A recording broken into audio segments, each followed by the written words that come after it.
اعوذ باللہ من الشیطان الرجیم بسم اللہ الرحمن الرحیم الحمد للہ رب العالمین وصلی اللہ علی محمد وآلہ الطاہرین اللہم صل علی محمد وآل محمد وعجل فرجہم.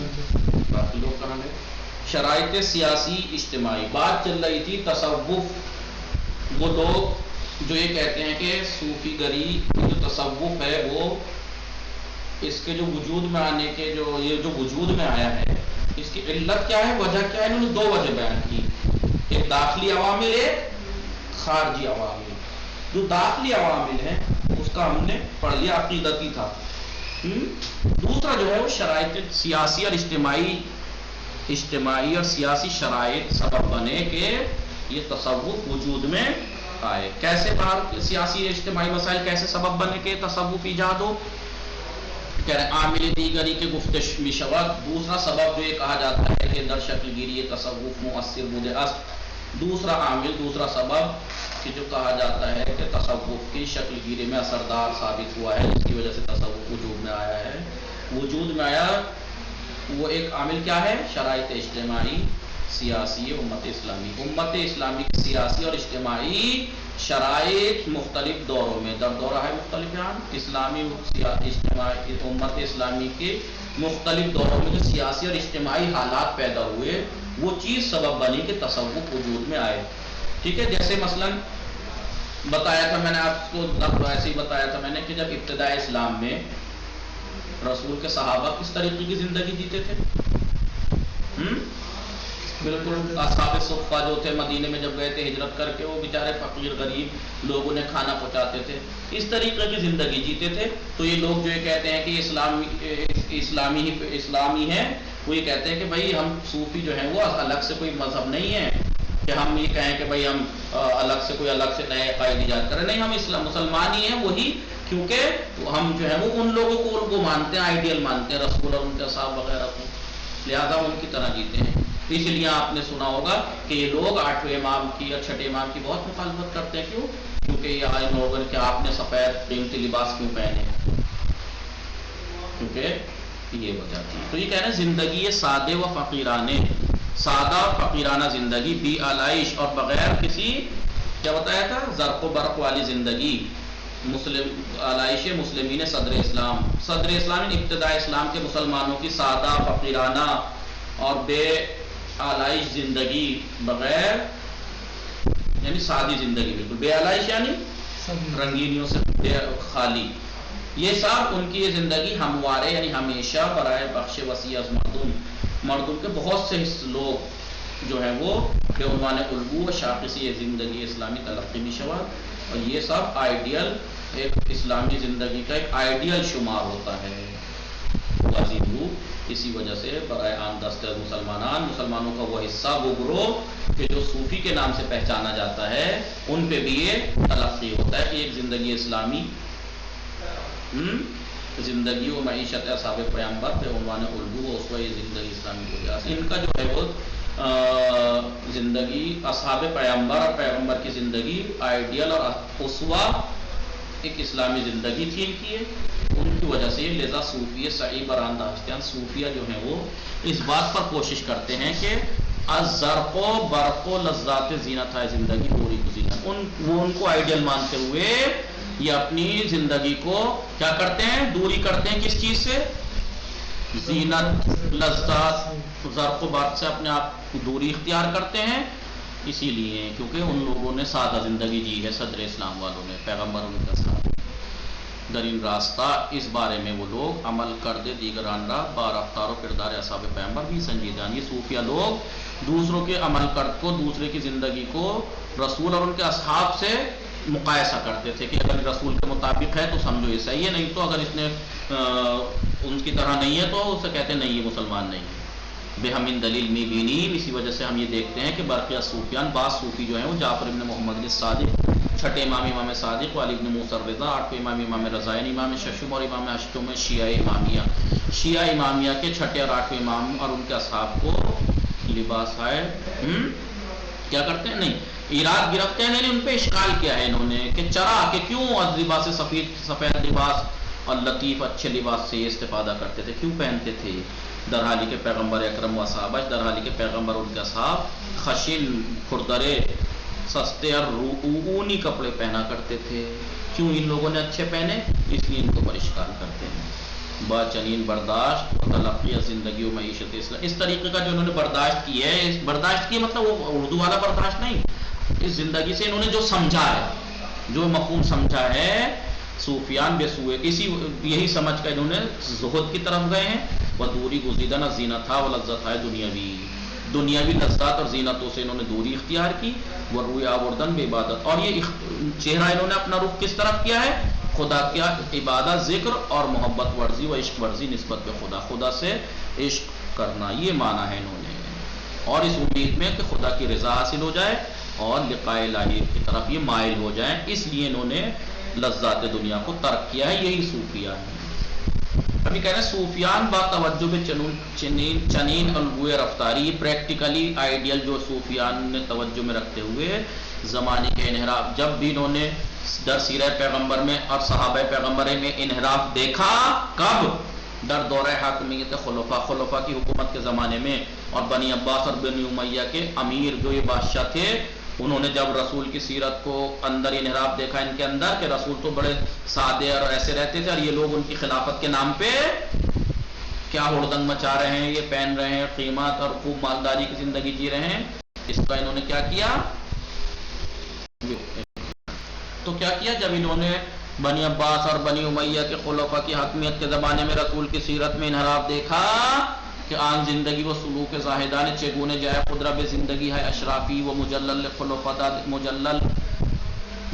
خلفاء دادیاس، جب انہوں نے دیکھا کہ وہ زندگی زاہدانہ زندگی کا طریقہ اس کی جگہ پر اشرافی مالداری خلفاء کی اس کی جگہ آ گئی ہے، وہ خلفاء اموی و عباسی، اور اموی اور عباسی خلفاء خلیفہ رسول کے نام سے، امیر المومنین کے نام کے خلیفہ کے نام سے کیا کیا انہوں نے؟ در زخارف دنیا غرق شدیان، زخرف یعنی زینت، دنیاوی زینتوں میں یہ ڈوب گئے ہیں۔ وہ پوشیدن لباس ہے فاخر، اور فاخر لباس، قیمتی مہنگے لباس پہننا، وہ زندگی در کاخا، محلوں میں زندگی گزارنا، مجلل یعنی قیمتی مہنگے، وہ بہر مندی از غذائی رنگ برنگے کھانوں کا سے استفادہ کرنا، مائے تفاخر آنان شدیات، یہ فخر کا سبب بنا لیا ہے ان لوگوں نے، خلفاء نے، وہ برائے تامین حاکمیت خود، اور اپنی حاکمیت کو پورا کرنے کے لیے اور اپنی حکومت کو دوام بخشنے کے لیے اور اپنی سلطنت کو باقی رکھنے کے لیے انہوں نے کیا کیا؟ ظلم ہے بے سیاری روا داشتن، بہت سے ظلم کو روا جانا ہے، ظلم کیے ہیں انہوں نے۔ لہٰذا جب انہوں نے یہ چیزیں دیکھی، رسول کی زندگی میں انحراف کیا ہے ان لوگوں نے، لہٰذا انہوں نے کیا کیا؟ آزانان بیزاری جز ہے، ان لوگوں سے انہوں نے بیزاری کا اظہار کیا، اور کیا کیا؟ بردیدگاہ و سلوک خودرا راسخ تر شدیان، اور اپنی دیدگاہ اپنے راستے پر اور زیادہ مضبوط ہو گئے یہ پھر، وہ بر حقانیت خود اصرار می ورزیدن، اور اپنے آپ کو حق کہنے کو پر اور اصرار کیا، انہوں نے کہا ہم حق ہیں صوفیوں نے۔ لہذا باوجوب تاریخ و بررسی سیر تحولات تصوف درمیابیم، ہم تاریخ کی طرف رجوع کر کے اور تحولات جو چینجنگ آئی ہے تصوف میں اس کے اوپر ہم بررسی اگر کریں تو ہمیں یہ بات ملے گی کہ تصوف در مقاطعی از تاریخ کے کچھ حصوں میں تصوف کہ جامع اسلامی دستخوش مصیبت ہا و بلاہی سخت چون حملے و سلطے بیگانگان خونخوار مغول بودیات۔ لہذا ہم اگر بررسی کریں ان کے تحولات کے صوفیت کے تحولات میں اگر ہم غور و فکر کریں اور چھان بین کریں، تحقیق کریں، تو تاریخ کے ایک حصے میں تصوف کے اوپر کیا ہوا ہے؟ جامع اسلامی معاشرے نے، اور جو مصیبتیں اور بلائیں، سخت مصیبتیں اور حملے ان کے اوپر بہت ہوئے ہیں، مغول کے خاص کر کے خونخوار مغل لوگوں کے ان کے اوپر بہت حملے ہوئے ہیں اس زمانے میں۔ ہاں بلا ہے سخت چون حملے اس وقت جب جامع اسلامی پہ حملے ہوئے ہیں، لیکن یہ لوگ رشد کر دے، یہ بڑھتے رہے۔ وہ در دوران آسائش و فراوانی رزق، جب آسائش اور رزق زیادہ تھا اس وقت یہ کم ہوئے، جب مصیبتیں ان پہ پڑی تو یہ زیادہ بڑھے، ترقی کی، اور جب رزق و برق میں خوب فراوانی کی تو یہ کم ہوتے چلے گئے۔ تو اس بات سے کیا پتہ لگتا ہے؟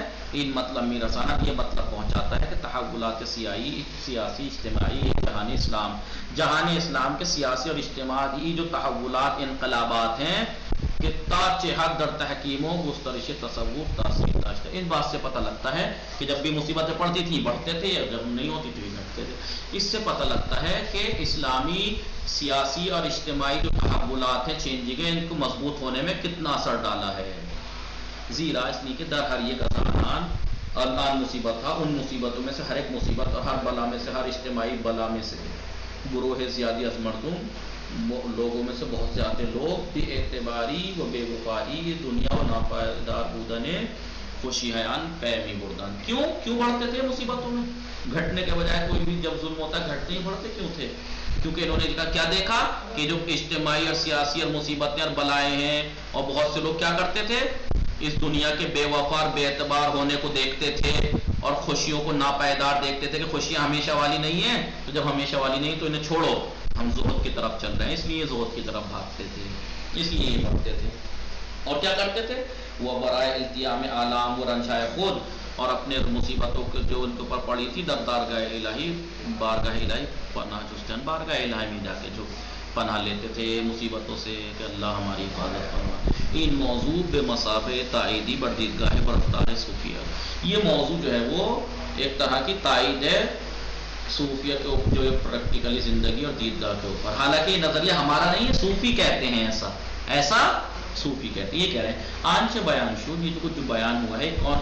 دیدگاہ کسانی بود، یہ ان لوگوں کا نظریہ ہے کہ تصوف را جریانی اسلامی میدان، کہ جو صوفیوں کو اسلامی مانتے ہیں، جو صوفیوں کو اسلامی جانتے ہیں، وہ معتقدان اور اس بات کا اعتقاد رکھتے ہیں تصوف صرفاً، تصوف فقط اور فقط تحت تاثیر عوامل عقیدتی اخلاقی و سیاسی اجتماعی اسلام شکل گرفتار۔ جو لوگ اس بات کا اعتقاد رکھتے ہیں کہ تصوف جو ہے فقط اسلام کے اجتماعی اور سیاسی اور اخلاقی اور عقیدتی عوامل کی وجہ سے انجام یعنی وجود میں آیا ہے، یہ اسلامی ہے۔ جو لوگ یہ مانتے ہیں اسلامی ہیں، وہ لوگ کہتے ہیں یہ باتیں کہ ہم تو اس وجہ سے ہیں۔ وہ متاثر عوامل خارجی نبودیات، اور وہ متاثر نہیں ہے خارجی عوامل سے، کہ خارجی عوامل سبب نہیں بنے ہمارے وجود میں آنے کے، بلکہ اسلامی، ہم اسلامی ہیں۔ درس آئندہ درس میں دیدگاہ کسانیرہ، ان لوگوں کی دیدگاہ کہ جو تحت تاثیر عوامل خارجی در شکل گیری تصوف معتقدن، کہ جو یہ مانتے ہیں، جو اس بات کا اعتقاد رکھتے ہیں کہ خارجی عوامل سبب بنے کہ یہ فرقہ وجود میں آئے، بیان قائم کر ہم بیان کریں گے۔